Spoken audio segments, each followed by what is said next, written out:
सीतापुर गांव की जेल। ये जेल अंग्रेजों के जमाने की बनी हुई है, जिसकी दीवारें और जमीन काफी पुरानी है। जेल में ज्यादा कैदी नहीं है, बस कुछ सीधे साधे गांव वाले जो छोटी मोटी गलतियों के कारण यहाँ पर आ गए हैं। गब्बर और वीरू का जेल सेल। शाम का समय। गब्बर अपने एल्यूमिनियम के बर्तन में रखी पीली दाल को घूर रहा है। गब्बर मुंह बनाते हुए कहता है, वीरू भाई, इस दाल में पानी है या पानी में दाल?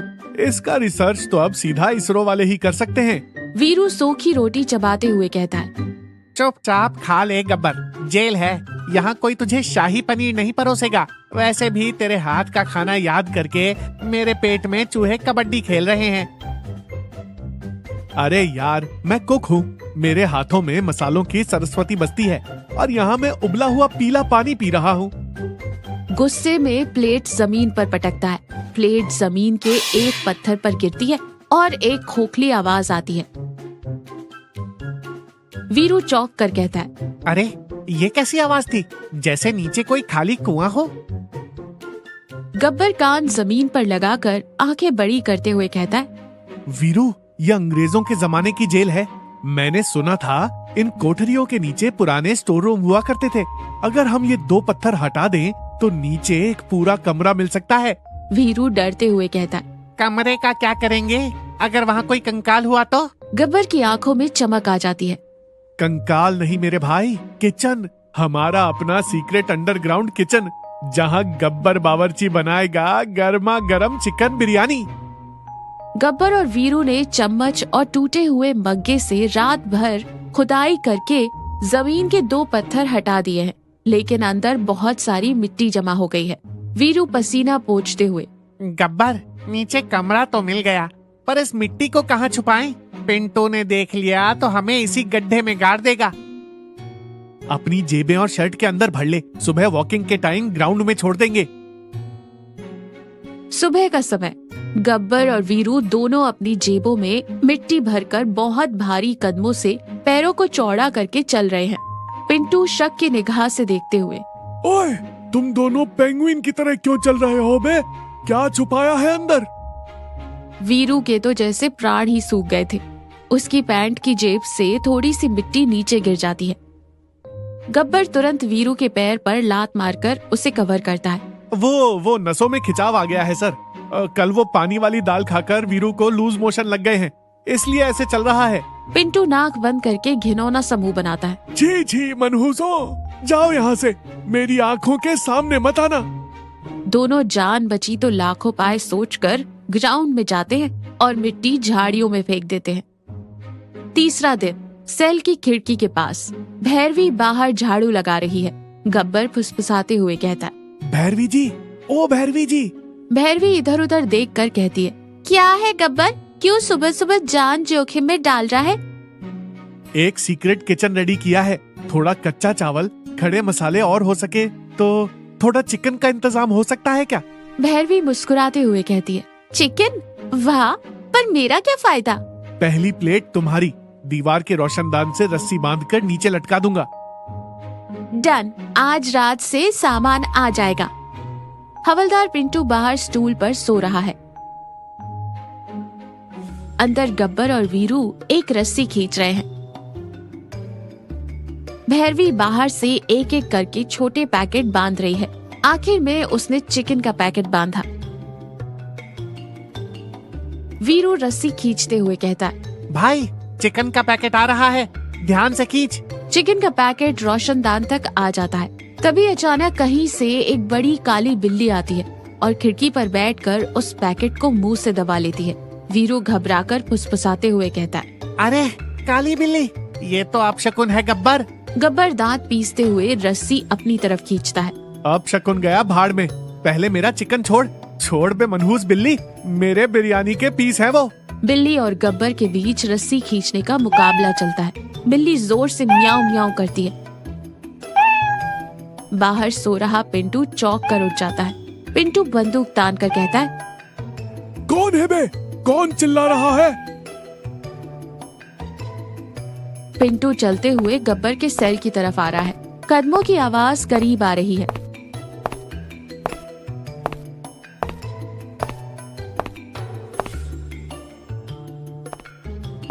वीरू डर के मारे आंखें बंद कर लेता है। गब्बर बिल्ली को डराने के लिए एक पत्थर मारता है और तुरंत रस्सी अंदर खींच लेता है। बिल्ली भाग जाती है। गब्बर तुरंत खुद बिल्ली की आवाज निकालने लगता है। म्याऊ म्याऊ। पिंटू खिड़की के पास आकर अंदर झांकता है। सब अंधेरा है। अरे कोई नहीं है, पर बिल्ली की आवाज तो अंदर से ही आ रही है। हे भगवान, बिल्ली भूत। पिंटू डर के मारे कांपते हुए अपनी कुर्सी की तरफ भाग जाता है। गब्बर और वीरू पसीना पोंछते हुए चावल और चिकन सुरक्षित रख देते हैं।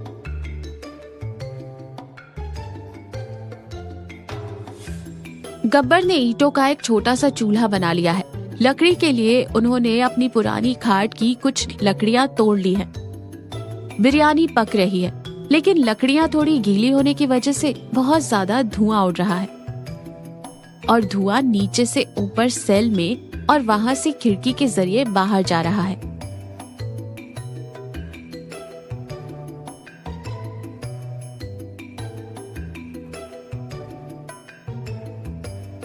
वीरू खांसते हुए कहता है, गब्बर, इस धुएं से तो पूरी जेल जाग जाएगी। गला जल रहा है। गब्बर आंख में फूंक मारते हुए कहता है, चुप रह, बिरयानी दम पर है, बस 2 मिनट और रुक।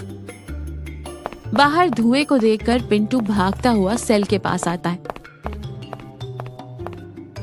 पिंटू जोर से चिल्लाता है, फायर फायर, आग लग गई, गब्बर का सेल जल रहा है, पानी लाओ। पिंटू ताला खोलकर अंदर आता है। नीचे गब्बर और वीरू के दिल की धड़कनें तेज हो जाती हैं। उन्हें लगता है आज तो गए। गब्बर तुरंत दिमाग लगाता है, चूल्हे पर ढक्कन रखता है, ऊपर सेल में कूदता है और गड्ढे पर कंबल डाल देता है। फिर एक पैर के बल योगी की तरह बैठ जाता है। पिंटू अंदर आकर खांसते हुए कहता है, ये धुआं कैसा है बे? आग कहाँ लगी है? गब्बर आंखें बंद करके तपस्या का नाटक करते हुए कहता है, ओम भ्रीम भूष। कुछ नहीं पिंटू भाई, मुझे सपने में भगवान ने बताया कि जेल में जलपरी भूत घूम रही है। उसकी शांति के लिए एक देसी जड़ी बूटी का धुआं किया है। भूत अभी अभी भाग गया। पिंटू भूत का नाम सुनकर कांपते हुए कहता है, अच्छा ठीक है, भगाओ भूत को, पर अगली बार इतना धुआं आया तो जेलर साहब तुम्हें जिंदा ही गाड़ देंगे। पिंटू चला जाता है। गब्बर और वीरू चैन की सांस लेते हैं। नीचे जाकर लाजवाब बिरयानी खाते हैं। जेलर ठाकुर अपने ऑफिस में बैठा है। सामने एक टिफिन रखा है जिसमें उबली हुई लौकी की सब्जी है।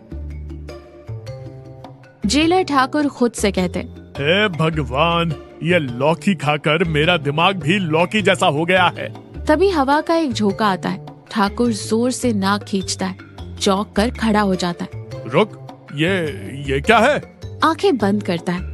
दालचीनी, इलायची और घी में बुने हुए प्याज की महक। ये तो चिकन बिरयानी है, एकदम असली लखनवी स्टाइल। ठाकुर पागलों की तरह ऑफिस के बाहर जाता है। वो महक सूंघते हुए बिल्ली की तरह दबे पांव आगे बढ़ता है। पिंटो, जेल में सबको लाइन में खड़ा कर, किसी ने छुपकर बाहर से खाना मंगवाया है। सब लाइन में खड़े हो जाते हैं। ठाकुर एक एक के पास जाकर उन्हें सूंघता है। वीरू डर से कांप रहा है क्योंकि उसकी जेब में चिकन की एक छोटी सी हड्डी है। ठाकुर वीरू के पास आकर सूंघता है। तेरे हाथों से मसाले की खुशबू आ रही है बे। गब्बर बीच में बोलते हैं, सर, ये सुबह उस पानी वाली दाल में गिर गया था। उस बदबू को मिटाने के लिए साबुन की जगह झंडू बाम रगड़ लिया इसने, उसी की महक है ये। ठाकुर शक करता है। अच्छा, अभी देखता हूँ। ठाकुर गब्बर के सेल के अंदर जाता है। ठाकुर इधर उधर देखते हुए ठीक अंडरग्राउंड किचन के ढक्कन कंबल के नीचे वाले पत्थर पर पैर रख देता है। पत्थर थोड़ा सा हिलता है, कटक की आवाज आती है।